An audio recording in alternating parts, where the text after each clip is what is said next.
శ్రీమాత్రే నమః. ప్రేక్షకులకి ఆ లలితాంబిక అమ్మవారి యొక్క అనుగ్రహం పరిపూర్ణంగా కలగాలని మనస్ఫూర్తి కోరుకుంటూ మనం డిసెంబర్ మాసంలో అసలు గ్రహస్థితి ఏ విధంగా ఉంది అని చెప్పి చూసుకున్నట్లయితే ఈ మాసంలో 3 గ్రహాలు వక్రించి ఉంటాయి. అందులో ప్రధానంగా గురువు వృషభ రాశిలో వక్రించి ఉంటున్నాడు, కుజుడు కర్కాటక రాశిలో వక్రించి ఉంటున్నాడు. అదేవిధంగా శని కనుక చూసుకున్నట్లయితే వక్ర త్యాగం అయిపోయింది ఆల్రెడీ శనిది. ఇక బుధగ్రహం పర్టికులర్గా మనకి ఈ యొక్క వృశ్చిక రాశిలో ఉండి 16వ తేదీ వరకు వక్రగతిలో ఉంటాడు రవితో కలిసి. అయితే ఈ రవితో కలిసినటువంటి బుధుడు వక్రత్యాగం 16వ తేదీ అవుతూ అదే 16వ తేదీ ధనస్సులోకి రవి మారుతున్నాడు. అదేవిధంగా శుక్రుడు గమనించుకున్నట్లయితే 3వ తేదీ నుంచి ధనస్సు రాశిలో ఉన్నటువంటి శుక్రుడు మకర రాశిలోకి ఎంటర్ అవ్వడం జరుగుతుంది. ఆయన 29వ తేదీ వరకు మకరంలో ఉండి కుంభంలోకి 29వ తేదీకి వెళ్తూ శనిని కలుస్తాడు. అదేవిధంగా మీనంలో రాహువు, కన్యారాశిలో కేతు ఈ యొక్క సంచారం జరుగుతుంది. ఇక ఈ యొక్క గ్రహస్థితిని అనుసరించి ద్వాదశ లగ్నాల వారికి మరియు ద్వాదశ రాశుల వారికి లగ్నం తెలిసిన వారు లగ్నం నుంచి చూసుకోవచ్చు, లేదా లగ్నం తెలియని వారు రాశి నుంచి చూసుకోవచ్చు.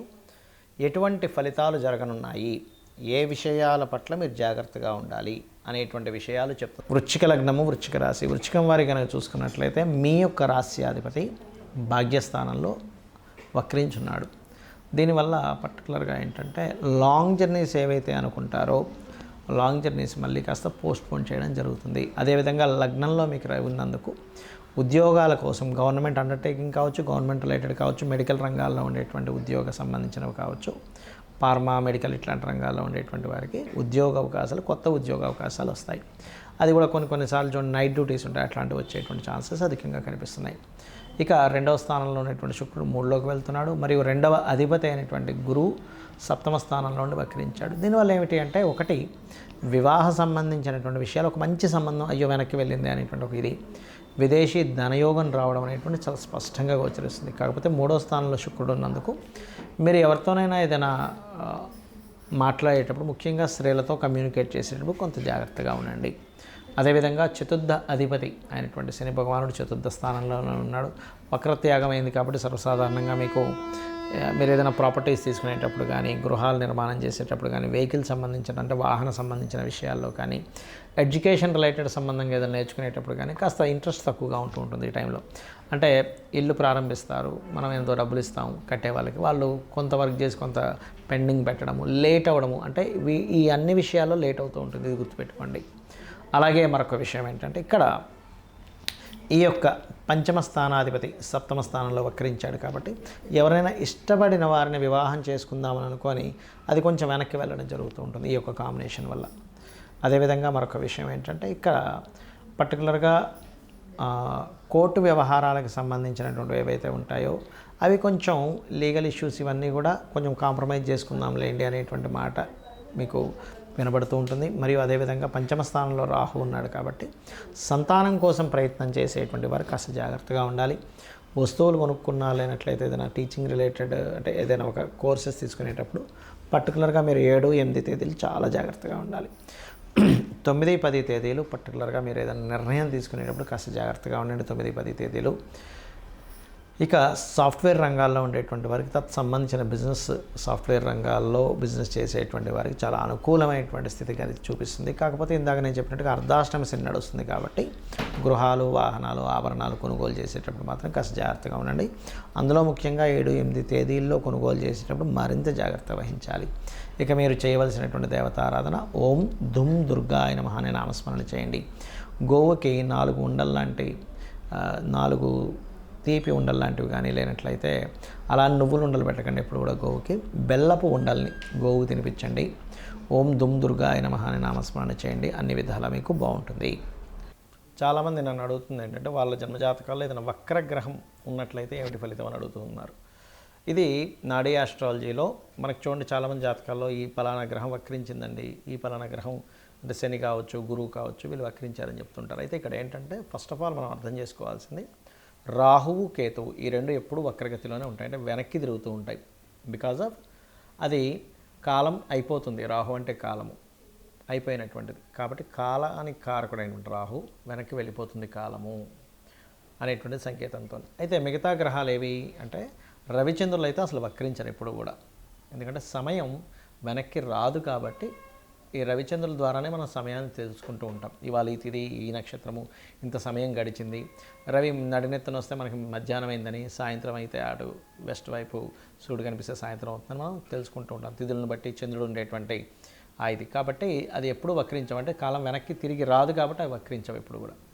అయితే మిగతా గ్రహాలు ఏవైతే ఉన్నాయో, వక్రించిన గ్రహంతో సమయంలో పుట్టారు వ్యక్తి అంటే దానికి చాలా పెద్ద విషయం ఉంటుంది. ఎలా అంటే, ఒక ఉదాహరణకి శని వక్రించాడు అనుకోండి.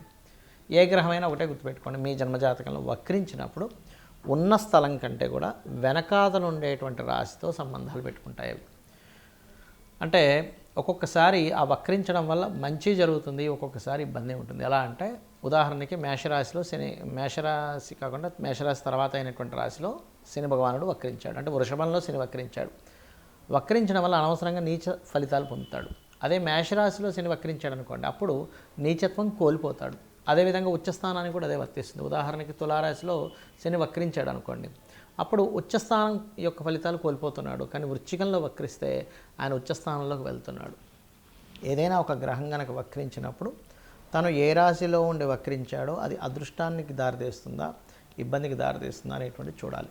ముఖ్యంగా ఏదైనా ఒక గ్రహం వక్రించిందంటే పాస్ట్ లైఫ్లో మిగిలిపోయినటువంటి విషయాలు ఈ లైఫ్లో పర్టికులర్గా ఆ జన్మనెత్తి ఆ వ్యక్తి ఆ కర్మను తీర్చుకోవడానికి వచ్చాడని అర్థం చేసుకోవాలి. ఎలా అంటే, శని దగ్గర నుంచి తీసుకుంటే, శని ఎవరికైనా వక్రించాడు అనుకుంటే రెండు ప్రొఫెషన్స్ చేస్తారు చాలామంది, 2 ప్రొఫెషన్స్. అందులో డ్యూయల్ సైన్లో ఉంటే ఇంకా గ్యారంటీగా అవుతుంది. అదే జీవుడు వక్రించాడు, గురువుకి సంబంధించిన కొంత సేవ, గురువులకు సంబంధించినటువంటిది కొంత మిగిలిపోయింది ఆయనకి. జ్ఞానాన్ని పంచే విషయంలో కానీ, గురువులకు సేవకు సంబంధించిన విషయంలో కానీ మిగిలిపోయింది. అంటే పాస్ట్ లైఫ్లో చేయాల్సిన గురుసేవ చేసుకోలేకపోయాడు. శని వక్రించాడు అనుకోండి, పాస్ట్ లైఫ్లో చేయాల్సిన వర్క్ ఇప్పుడు చూడండి, ఇవాళ రేపు మనం చూస్తూ ఉంటాం. ఎవరైనా సరే జాబ్ సంబంధించిన విషయంలో జాబ్కి వెళ్తారు కానీ అక్కడ సరిగ్గా పనిచేయరు, నెల జీతం మాత్రం తీసుకుంటుంటారు. అది పెండింగ్ ఉండిపోయాడు ఆ వ్యక్తి పాస్ట్ లైఫ్లో. అందుకని ఈ జన్మలో ఎక్కడైతే జాబ్ జాయిన్ అవుతాడో అక్కడ రెండు పనులు చేయాల్సి రావడం, ఇట్లాంటివన్నీ వస్తూ ఉంటాయి. But it's depend on a రాశిలో ఏముందనేటువంటిది. అయితే ఈ వక్రగతి ఉన్నప్పుడు మనం అమ్మో ఏమవుతుందని భయపడాల్సింది లేదు. అక్కడ అసలు అది ఏ యోగాన్ని ఇస్తుంది, ఒక్కోసారి అద్భుతమైన యోగాన్ని ఇస్తుంది, ఒక్కోసారి ఇబ్బందిని ఇస్తుంది. బట్ అది చూసుకోవాలి. అదేవిధంగా శుక్రుడు వక్రించాడు. ఎక్కడుండి వక్రించాడు? సప్తమంలో ఉండి వక్రిస్తే ఏమవుతుందంటే జీవిత భాగస్వామి, వివాహ సంబంధాలు ఇదిగో దగ్గర దాకా వచ్చి వెనక్కి వెళ్తూ ఉంటాయి. అది కంఫర్ట్స్ కావచ్చు, వాహనాలు కావచ్చు, వివాహ సంబంధించిన విషయాలు కావచ్చు, ధన సంబంధించిన విషయాలు కావచ్చు. 3లో ఉండి వక్రించాడు అనుకోండి, 2లోకి వస్తున్నాడు అంటే ఏమిటి? మీడియేటింగ్ ద్వారా డబ్బులు వస్తాయి. అది ఏ భావనలో ఉండి వక్రించాడో చూసుకోవాలి. ఒకవేళ బుధుడు వక్రగతిలో మనిషి జన్మించాడు అనుకోండి, మీరు ప్యూర్లీ మీ యొక్క నాలెడ్జ్ని షేర్ చేయడం కోసం పుట్టారు, గుర్తుపెట్టుకోండి. అలా షేర్ చేస్తేనే ఈ జన్మ మీకు కంప్లీట్ అవుతుంది. అలా ఒక్కొక్క గ్రహము వక్రించినప్పుడు ఒక్కొక్క ఇది ఉంటుంది. కుజుడు వక్రించాడు. కుజుడు అంటే దేనికి కారకుడు? భూములకు కారకుడు. అది వక్రించినప్పుడు ఒక మంచి ప్లానెట్తో వెళ్ళి కనెక్ట్ అయితే భూముల ద్వారా లాభాలు ఉంటాయి. వక్రించినప్పుడు ఆ 159 యాక్సెస్లో ఇంకొక పాపగ్రహంతో కనెక్ట్ అయితే రావాల్సిన భూమి కాస్త పోయి ఇబ్బంది పడతాడని అర్థం.